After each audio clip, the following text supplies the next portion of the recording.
Good evening, good morning, everyone. My name is Dylan Caudell. I am Senior Program Manager for the REC Foundation and help out with the work cell and JROTC and a couple other fun projects here.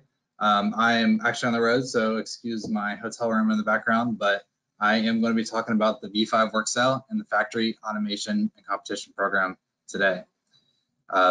Please feel free to ask questions. I don't know if there's any other staff on to help monitor the chat, so I'll try to bounce back and forth between that, but we should have plenty of time at the end for questions. But yeah, I'm looking forward to it. So let's dive right in. So let's take a step back and look at why the REC Foundation got into the work cell and where the factory automation competition came from.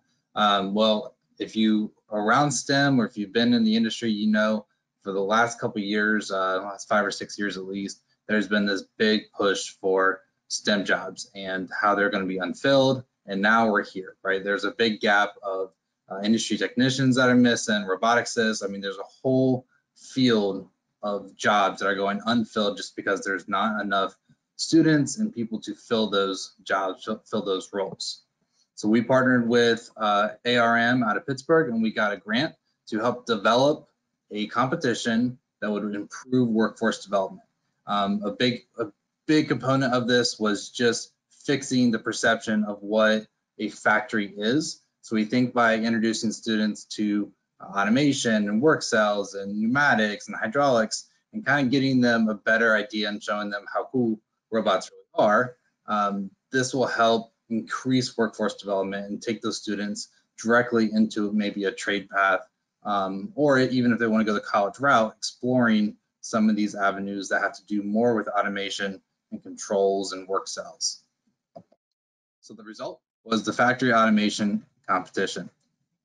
So you'll see a couple pictures here today. If you haven't got a chance to check out the VEX website, I highly encourage it.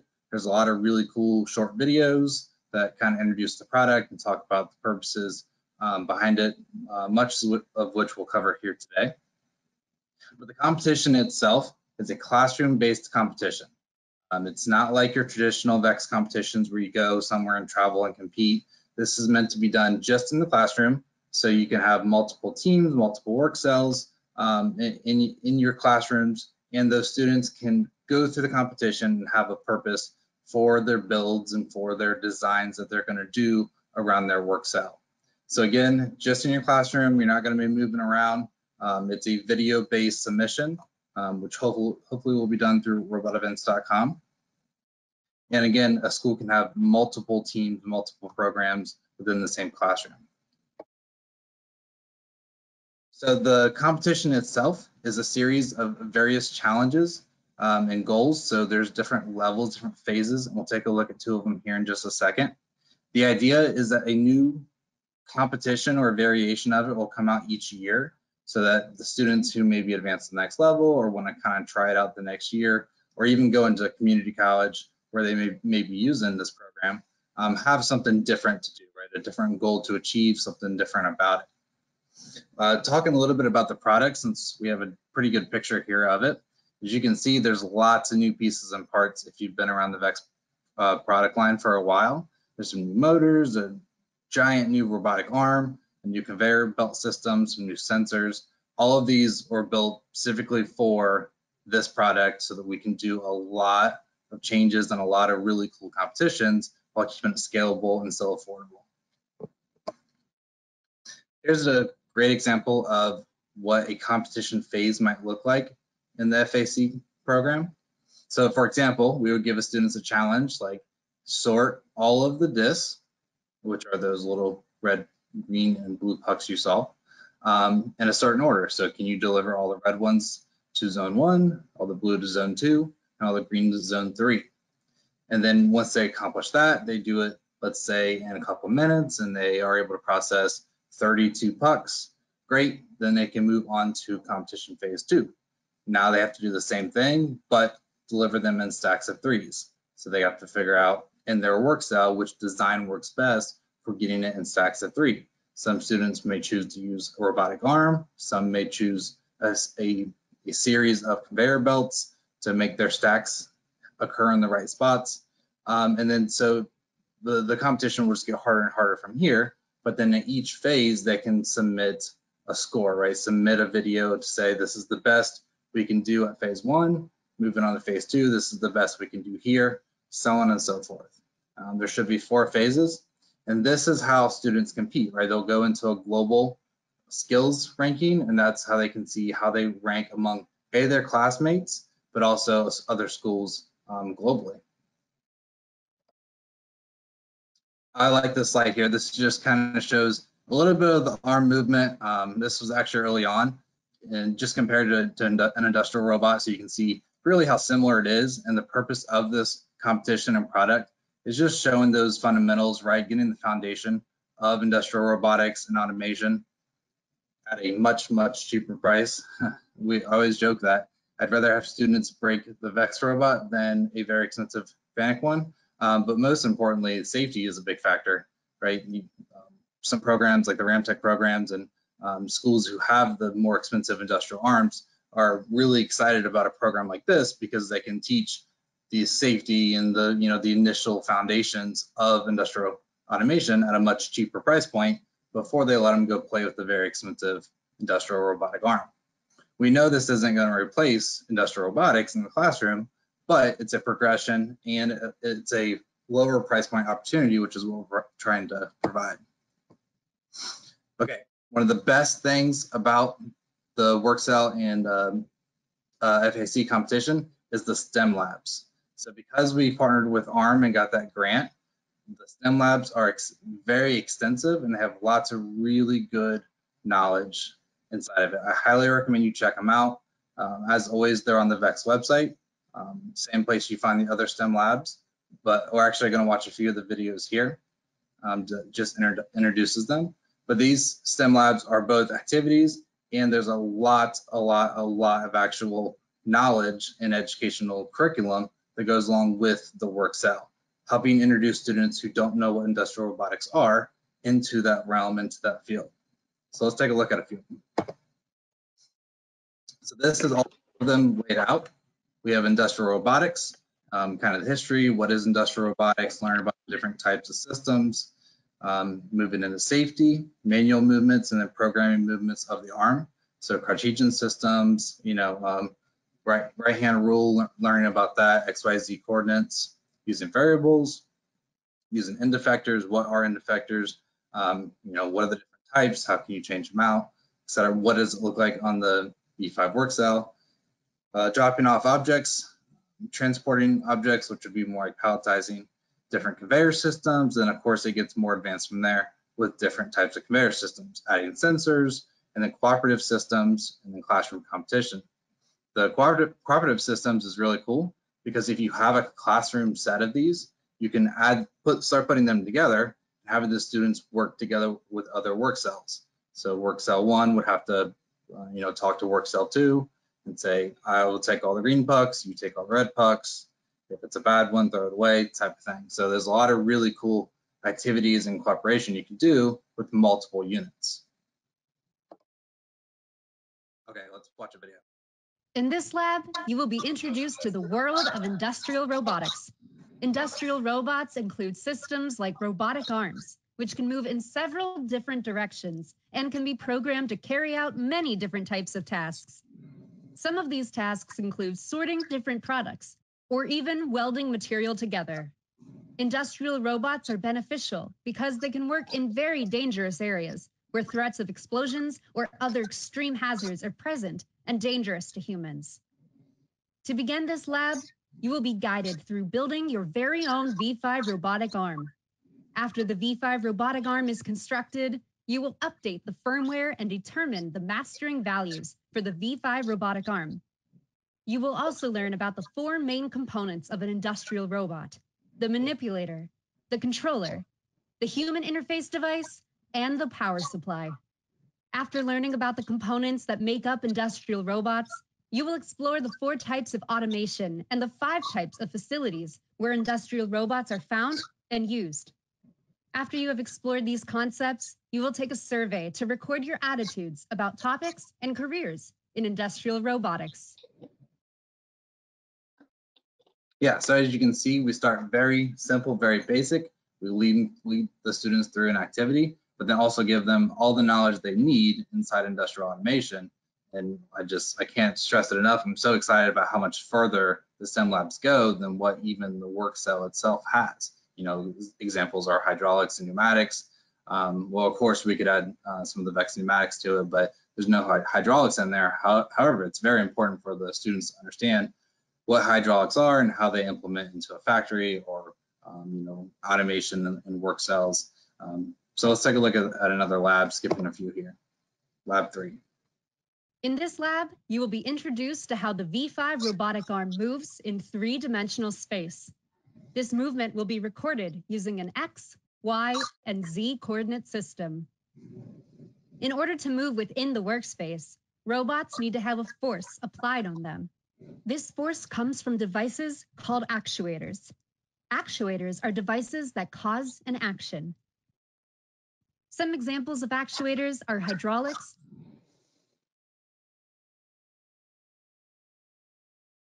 pneumatics,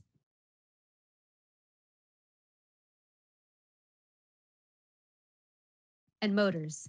The V5 arm uses motors as its actuators. You will learn more about these actuators throughout the lab.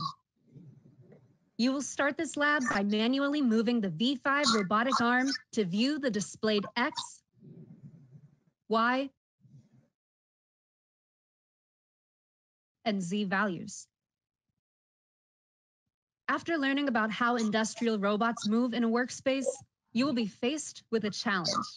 The challenge is to document the X, Y, and Z values of the 4 core locations that will be used in the following labs. Great, so you can see we've kind of jumped from very beginning to learning about now how the robot arm works and how the different coordinate systems need to translate into your work cell and the robot world, you know, as it's called. So the robot knows where it's at, even if it's powered off and powered on. So let's take a look at one more lab before we do a recap and answer some questions. In this lab, you will add a disk feeder to the work cell and learn how to use Boolean variables. As products move through the manufacturing process, they pass from work cell to work cell. Within automated manufacturing, these work cells can function as cooperative systems. For cooperative systems to function together, they must have some form of communication. This communication might utilize a wired connection between inputs and outputs, a wireless system, or use sensors to communicate when an object is passed from one work cell to the next. To begin this lab, you will create a project to move 2 green disks using sensor values and the disk feeder.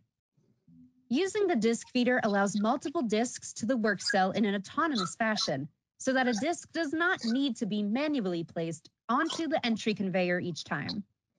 The first green disk will be picked up and dropped off to a known location using the V5 robotic arm, while the second green disk is diverted off of the exit conveyor.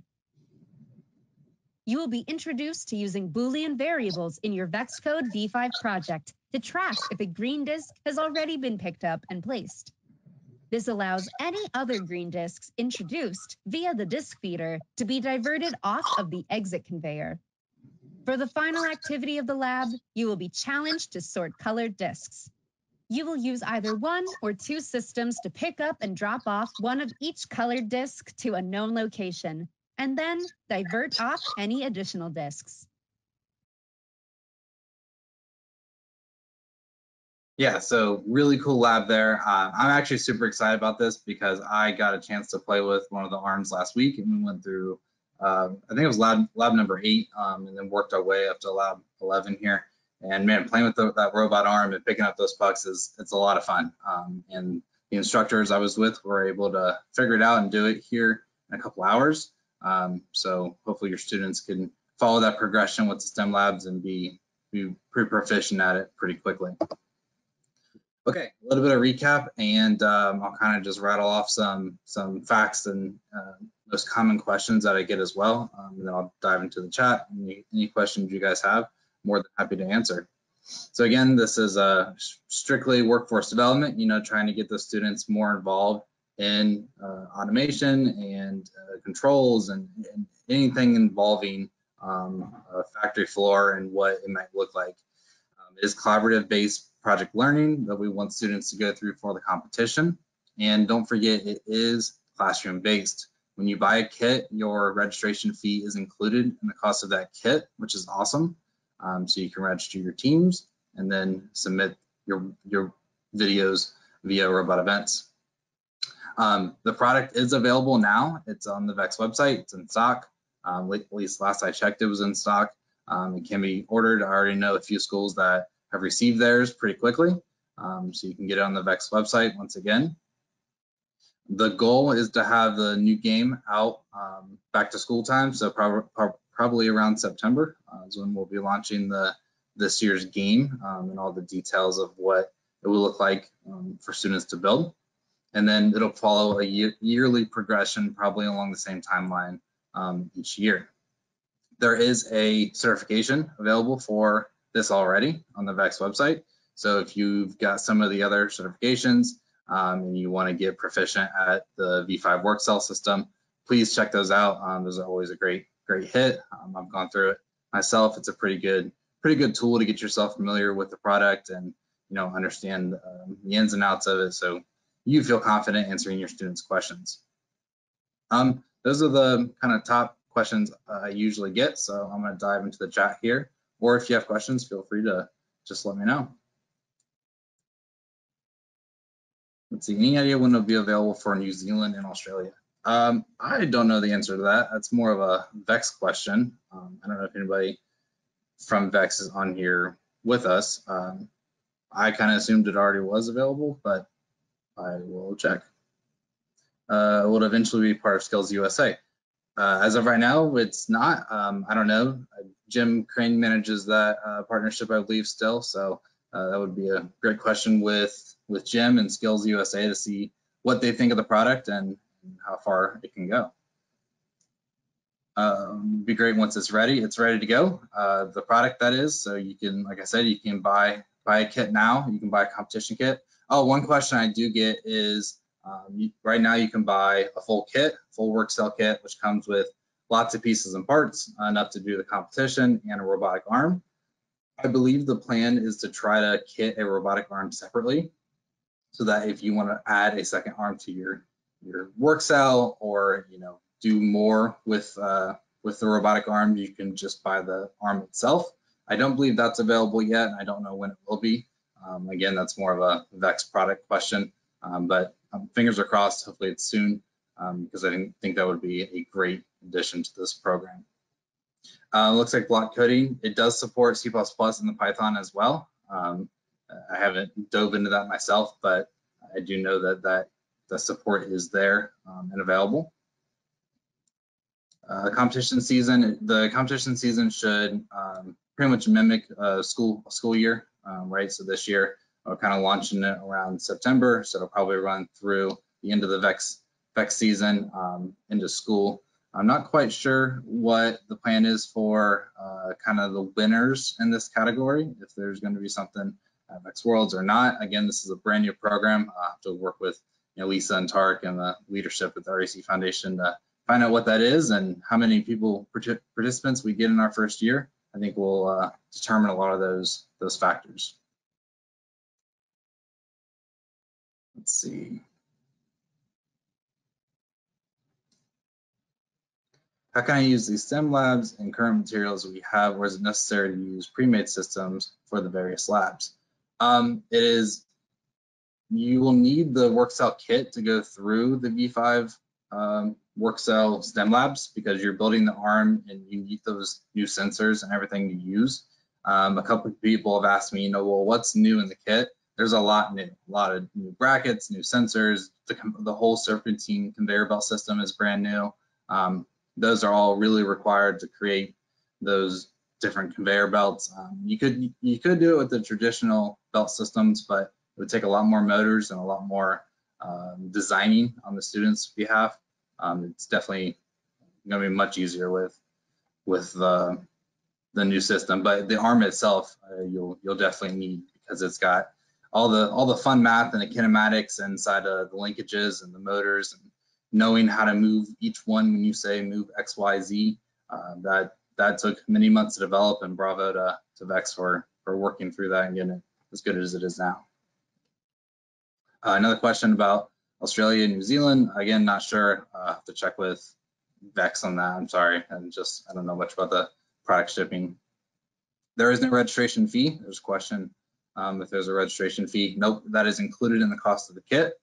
So once you get the cost of the kit, the goal is to at least make it 3 years with the equipment you have inside of that kit there with the pucks. You know, there may be small add-ons here or there with future games, but minimally. We don't not even 100% sure that'll happen because the pucks themselves are very versatile. There's a lot we can do with that. Do you need any pre-made components, arm conveyor, or can we build our own? Again, you're going to need the V5 work cell.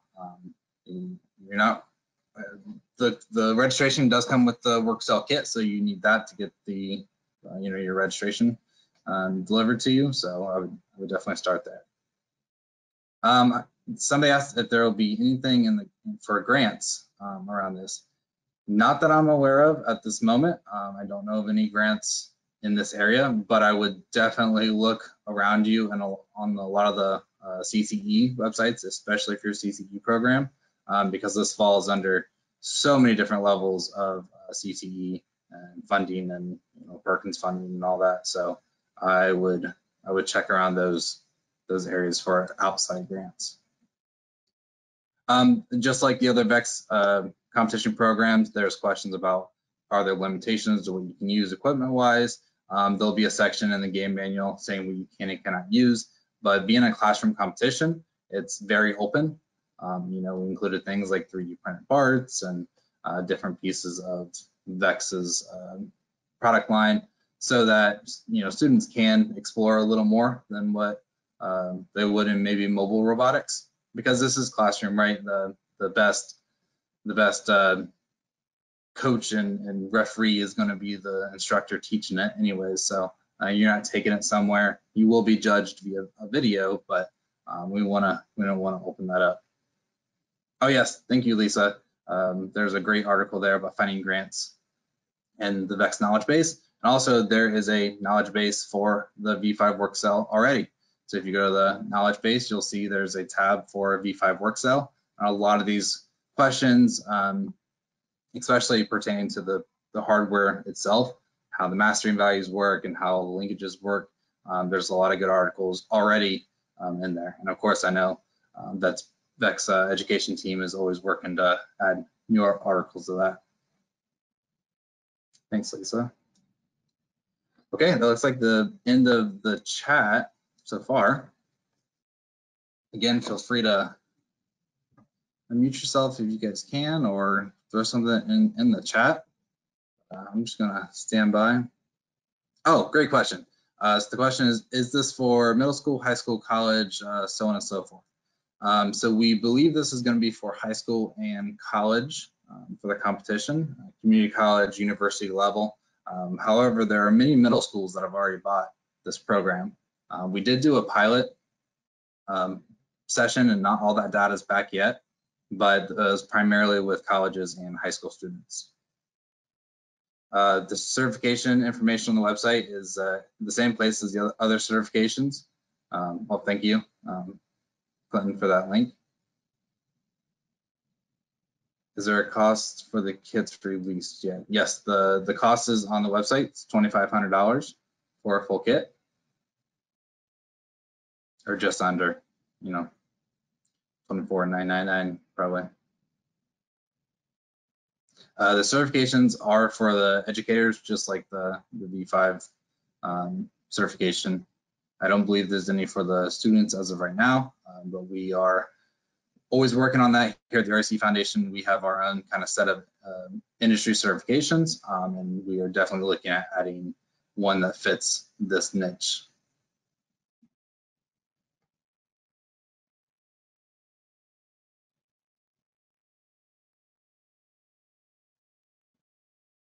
Cool. Well, I hope everybody got a little bit out of this session. As always, please feel free to reach out to me. Here, you can always find my contact information on the REC Foundation website, or many of you know me as well. I'll just stand by here for a few minutes and see if we get any more questions, and then we'll close it out. Can we buy just the arm? As of right now, not yet, but that is the hope. We're hoping to be able to kit the arm and sell it separately so that you can add that into your work cell and VEX components as well. So hopefully here soon. The electromagnet, same deal. I don't know if VEX has that listed separately, but I would imagine that would probably come with the arm. That could be a potential maybe for future competitions or just classroom items. So again, a VEX question. I can't speak for VEX, but hopefully that'll be listed as a sensor. Yes, the competitions will be remote via video. So you'll take a video and send it in, and that's how you'll be graded. You'll be graded on things like throughput. You know, how many discs were you able to get through your work cell correctly? Things like efficiency, how efficient was it? You know, number of pucks in the correct areas, so on and so forth. Those are the type of things we'll be looking for, trying to kind of mimic what you would do in a factory, right? If you had a quota of the day or a certain number of parts you needed to get processed. That's the idea, right? The idea is just to create that correlation and give the fundamentals for the students to understand. Cool. All right. Well, thanks everyone. I hope this was good. And like I said, we'll stand by for a few more minutes and see if there's any other questions.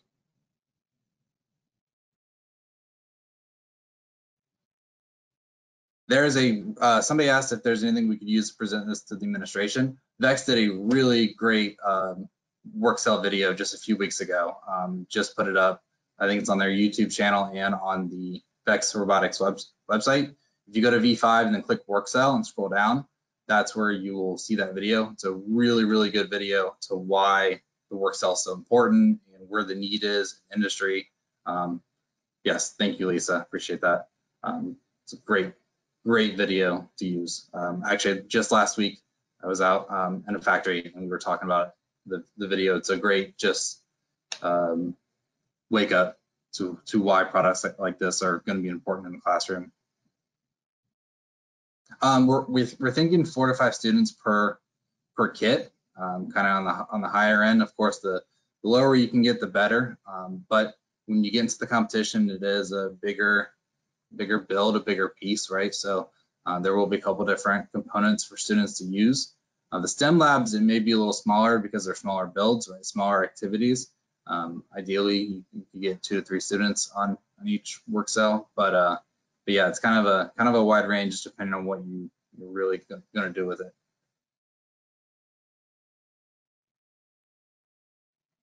The website says there are 18 V5 sensors in the kit.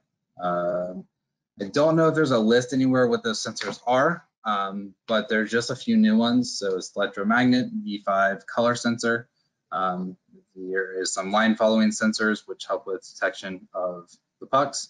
There's of course the motors. There's a new potentiometer, V2, which acts as an absolute encoder so that when the robot turns off and turns back on, it knows where it's at. It didn't lose its location, which is really, really big for industrial arms, because if it loses its location, doesn't know where it's at, then you get gears grinding and linkages not working well. So that's a big add. There's a new turntable. There's all kinds of new brackets, like I said. Those are the majority of what it is. So this system, you know, it's meant to be a progression, like I said, into some of the larger mechatronics programs. It's why it's for high school and community colleges who are looking at the Festos and the mech labs and some of those systems that are $30,000, $40,000, $50,000. This is meant to be kind of a stepper piece in between to kind of help the schools who don't have that type of money to spend. They can spend $2,500 on a kit or a couple kits. You can get a classroom kit and, you know, be able to use it year after year with the students, teaching the same fundamentals that you would with those higher, more expensive products, without having to deal with PLCs and instructor turnover that don't know how to run those bigger systems. But we love those systems. We think they're great. Like I said, especially our CEO, Dan Mance, he's a big fan of industrial automation. So this is, in his words, the best progression we could come up with. So that's the goal of this kit.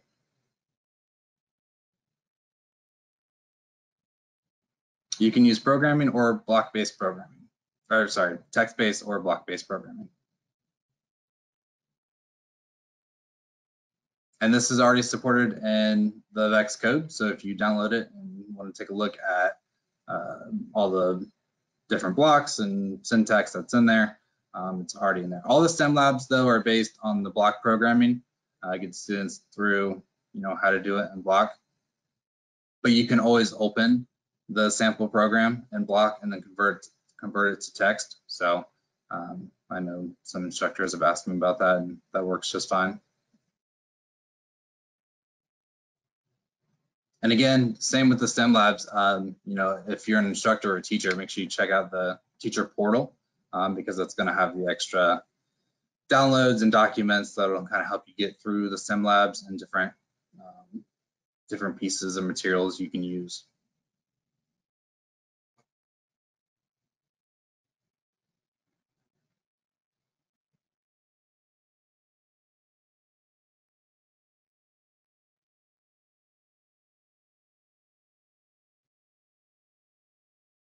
Cool. All right. Well, I think we're going to close it out there then. I won't see any more questions coming in. It's 12:30, so I'll give you guys 30 minutes of your day back. Hopefully, I will hear from you soon. Like I said, if you have questions, please don't hesitate to reach out. Thanks for coming, everyone. Appreciate it.